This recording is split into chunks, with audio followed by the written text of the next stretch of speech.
When I saw that man raise his knife, I panicked and rushed towards both of them. I think I knocked away the man with the knife. Just then there was another flash of lightning, and that's when I saw the blue badger. He wasn't in this room, but I'm sure I saw his shadow.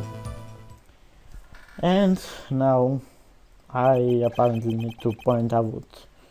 Yeah, I actually need to press everything. Try impossible? The head detective of criminal affairs didn't even design this until this year. That would mean he didn't even exist 2 years ago. Very well. Yes, well, the defense may now... Stop. Please, don't pursue this any further. Lana? What's the meaning of this? Please remain seated in the defense, sir. But you can't do this. I've already confessed to the crime. Why can't you just leave it at that? Chief Prosecutor Sky. We've already come this far. It's too late to turn back. The defense will now begin its cross-examination. Bailiff, please detain the defendant. Put her in jail! It seems we're finally getting to the core of the matter.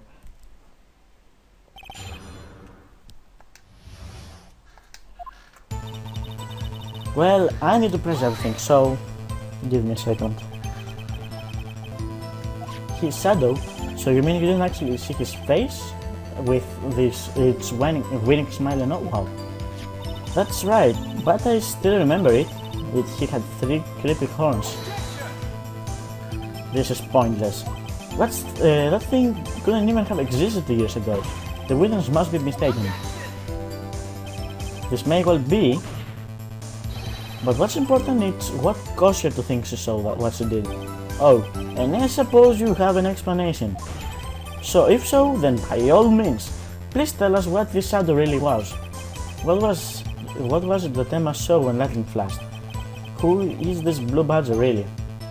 I just might know. Okay, guys, for a second. Real proposal here, okay? Real proposal. Pause. Save game.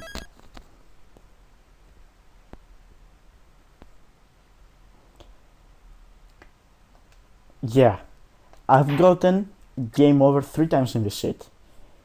In what comes next, I've gotten 3 times game over. Like, it's the 3rd time I've played this game. This, like, while training. I'm not even kidding. Like, I don't know what why it doesn't accept it, but trust me, you are going to need this. There indeed was something that looked similar to Blue Badger, something that is now sitting in this very room. Mr. Wright. In this room. Very well, Mr. Wright. What is that the witness saw in that instant?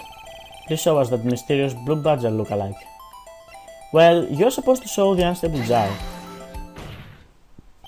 The mysterious Blue Badger was in fact this.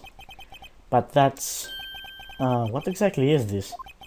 I believe it's some sort of jar. But Mr. Wright, that doesn't look anything like the Blue Badger. Indeed it doesn't. As it stands now, it's a plain jar. However, what if it were to change our viewpoint? Our viewpoint? I've got to show them the correct angle to look at this form. Well...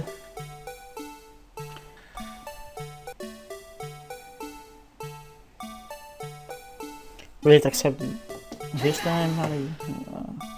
Oh, thank God. Okay.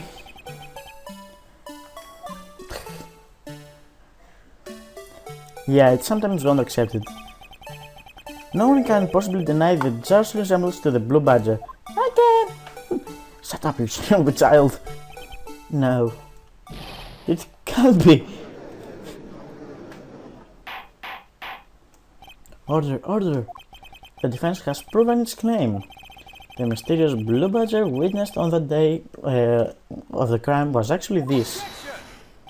Although we all enjoy Mr. Wright's dramatic performance, one question remains. What's your point? What do you mean? So that badger thing was actually just a jar. That doesn't change anything. I'm afraid that's where you're wrong, Mr. Edgeworth. You see, this changes everything. Indeed? Very well then. Please tell us. What different does what's different now that we know the witnesses that the witness saw this jar? Quite frankly, allow me to take this in turn. At the moment of the murder, the witness saw this jar. Not only that, but saw it in a very specific angle. Knowing this, where she could have been to see this jar? Where?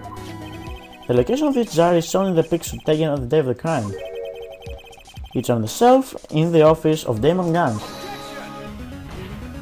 But the body was found lying near Lana Sky's desk. The witness testified so herself. Yes, and these two facts and it is these two facts that reveal what actually transpired. You see, the struggle between Dark and Marshall did not take place in Lana Sky's office, but happened in the other side of the room, in Chief Gunn's office. If you're replaying the murderer moved the victim's body from Damon Gunn's office to Lana Sky's office. Yes. Why would he do that? There's no reason. Exactly. If there wasn't a reason, he would have gone through. He wouldn't have gone through the tablet. The only logical conclusion is that there was a reason. Do you know what that reason was, Mr. Wright?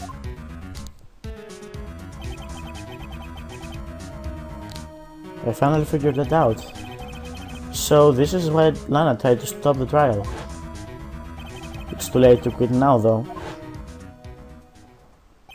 Please recall the witness's testimony. She said that she knocked away the man who was holding up the knife. In the next instant, the jar was hit and flew through the air. Now tell me, what could have sent the jar flying? What that would have to be in the impact the man have made when he was knocked into the wall? Ladies and gentlemen, if I may draw your attention to this picture once more. If the man was knocked in the direction of the shelf the jar was sitting on, what would have been hit? The suit of armor, holding a very sharp and deadly-looking sword. Yes, actually that's a callback, but and since the man who was knocked into the armor was carrying a broken knife, he would have had to be Neil Marshall, wielding the prosecutor's award. No, Mr. Wright, you can't be thinking. Yes, there is another possibility that was actually transpired in that room. Another possibility? Of course, the perpetrator would have had no idea, but nevertheless. I don't know if I can go through with this. Mr. Wright, what's the matter? I think you all know. If the events took place as the defense theorizes, then the outcome is obvious. In that moment, assuming the man a mask guy knocked away was actually the prosecutor Neil Marshall.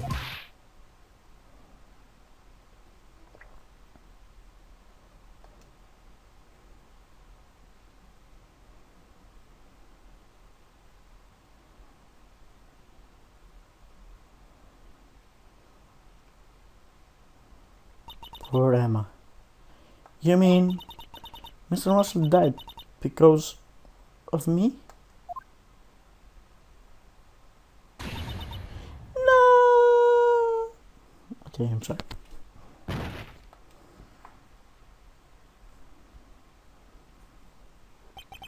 I never imagined her testimony would lead to this.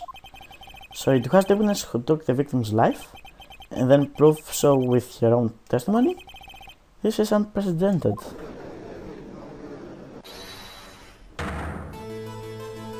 What are you saying? I'm sorry, Mrs. Sky, but given the circumstances, Joe Dark murdered Prosecutor Marshall. How can you think it was Emma? How dare you to pin this crime on her? Imagine that coming from you. If you recall, it was you who admitted to forging evidence 2 years ago. The reason you moved Prosecutor Marshall's body was to keep anyone else from finding out what Emma did, wasn't it? I assure you, Mr. Redford, I have no idea what you're talking about. If you hope to have anyone believe your insane allegations, I'm afraid you're going to have proof. Tell me, Do you have any conclusive proof that proves my sister killed Neil Marshall? Evidence? I'm willing to bet you don't. Yes. Certainly it will be difficult to prove this with evidence. If we don't have evidence, then we'll have to rely on testimony. I'm afraid that won't work in this case. Both parties involved in the incident are dead. You certainly can't get dead people to testify. This has been all a wild goose chase from the beginning.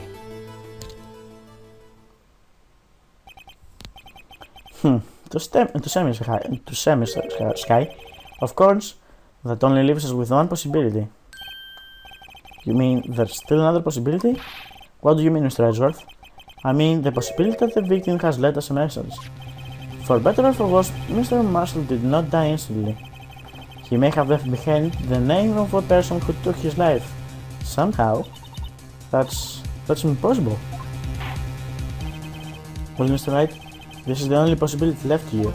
A message from the deceased. Does such a message exist? I've got to think back to the court record. The real murderer's name that the victim has left behind. It's in the evidence, unfortunately. This is actually the part where, I don't feel like I'm playing as Phoenix Wright anymore. This message from the deceased, it's already in our possession. Mr. Wright! Will you stop at nothing to prove my sister a murderer? Do not be mistaken, Mrs. Sky. Our purpose is not to accuse Emma of any crime. There is only one thing we seek: the truth. No matter how painful it may be. Now then, Mr. Wright, please show us the piece of evidence that conveys a message from the deceased. It's that jar again. This is the message left by the deceased. This is the blue badger from before. Oh, he is going to just pick the killer's name. If that thing could, I'm sure it would. Looks like everyone has forgotten that this is just a jar. A message was left here, on the surface of this jar. What do you mean? If you look closely, you can see there's a faint trail of blood in this jar.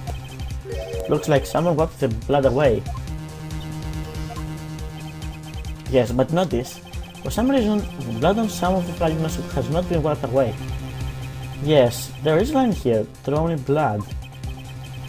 So what you're saying is that these dots were once lines? Prosecutor Marshall did not die instantly. He used the few precious moments left to him to leave behind a message. Wow. One that someone apparently wiped away, but plasma must have been shipped into the jar where the lines changed direction. Precisely so. All we need to do is connect these points, and the victim's message will become apparent. No.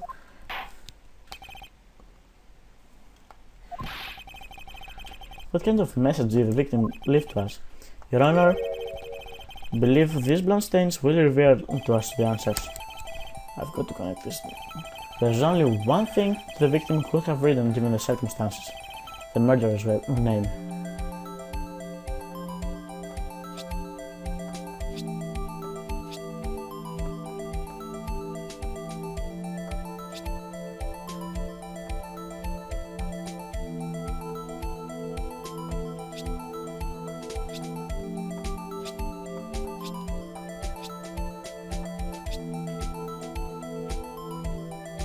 I'm sorry.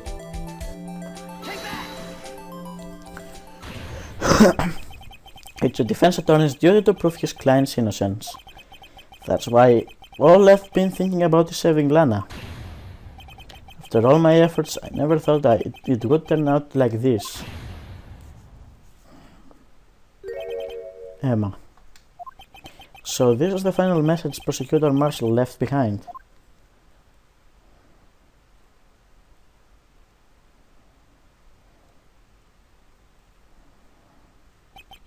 Of all people, she may not have meant it, but in the end, the one who took the victim's life was Emma Sky.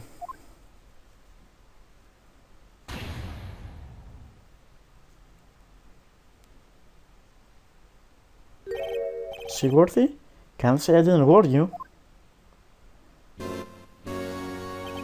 Chief Gant, do you understand the implications of what you've done? What? What are you talking about? 2 years ago, Joe Darkey was sentenced to death. He was convicted because of his final murder. I believe you were the prosecutor in this case, were you not? Yes, Worthy. Because of you, an innocent man was sentenced to death. Not only that, but you used false evidence to ensure his conviction.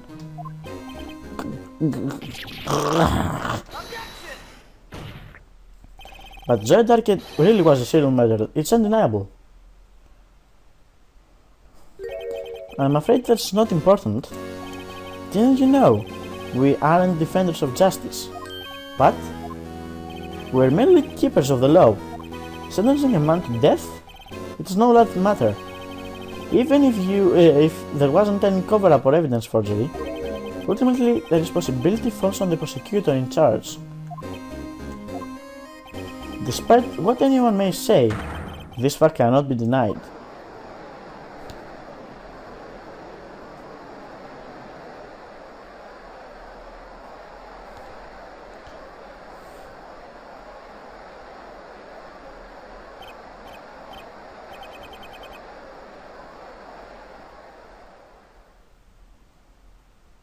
The gavel's pounding fell on deaf ears. Unable to settle the crowd, the judge declared the recess. Where this trial is headed now, no one knows.